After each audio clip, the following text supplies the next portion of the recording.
बिस्मिल्लाहिर्रहमानिर्रहीम, अस्सलामुअलैकुम। मैं हूं बशीर अहमद और आप देख रहे हैं विहाड़ी पोर्टल। स्टूडेंट्स जिनकी पिछले साल कंपार्ट सप्ली या फिर जो इम्प्रूव कर रहे हैं उनके लिए एक सवाल बना हुआ है और वो सवाल ये है कि उनका इम्तिहान कैसे होगा, क्योंकि हुकूमत ने ऐलान किया है कि जो लाजमी सब्जेक्ट हैं इंग्लिश, उर्दू, इस्लामियात और मुताला पाकिस्तान, इनका एग्ज़ाम इस साल नहीं लिया जाएगा। तो अब जिनकी इंग्लिश, उर्दू, मुताला पाकिस्तान या इस्लामियात, इनमें से कोई अगर सब्जेक्ट कोई इम्प्रूव कर रहा है या किसी में सप्ली आई है तो फिर वो इम्तिहान किस तरह देंगे, ये सवाल बहुत किया जा रहा है। तो आज इस वीडियो में मैं इसी के बारे में बात करने वाला हूँ। तो स्टूडेंट, सबसे पहले तो आप अपनी तैयारी करें, एग्ज़ाम की तैयारी आप फुल करें, क्योंकि इम्तिहान आपका होगा।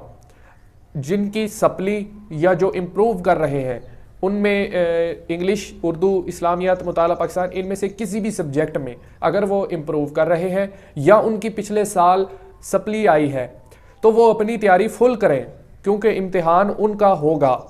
तो फिर किन स्टूडेंट का लाजमी इम्तिहान नहीं होगा लाजमी सब्जेक्ट का, तो उनमें जो इस साल फ्रेश हैं, यानी कि जो फर्स्ट ईयर से प्रमोट होके सेकंड ईयर में आए थे, उनका लाजमी सब्जेक्ट का इम्तिहान नहीं होगा। लेकिन जिन स्टूडेंट की पिछले साल कंपार्ट आई थी या जो इम्प्रूव कर रहे हैं उनका लाजमी सब्जेक्ट का इम्तिहान भी होगा। कब होगा, अब ये भी एक सवाल है कि हमारा इम्तिहान कब होगा, जबकि जो डेट शीट्स आ रही हैं उसमें सिर्फ फ्रेश वालों के सब्जेक्ट हैं, लाजमी सब्जेक्ट तो नहीं है। तो इसके बारे में हुकूमत ने फ़ैसला ये किया है कि जब फ्रेश जो स्टूडेंट आए हैं उनका इम्तिहान हो जाएगा तो उसके बाद जिनकी सप्ली, कंपार्ट या जो इम्प्रूव कर रहे थे उनका इम्तिहान होगा। तो इस वीडियो में आप जान गए होंगे कि जो कंपार्ट या सप्ली वाले हैं, लाजमी सब्जेक्ट में जिनकी कंपार्ट सप्ली है या जो इम्प्रूव कर रहे हैं, उनका इम्तिहान कब होगा और उनका इम्तिहान होगा या नहीं होगा। उम्मीद करते हैं कि आपको हमारी आज की वीडियो पसंद आई होगी। अगर वीडियो पसंद आए तो इसे लाइक करें, चैनल को सब्सक्राइब करें,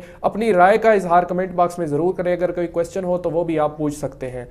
मिलते हैं नेक्स्ट वीडियो में, तब तक के लिए अल्लाह हाफिज़।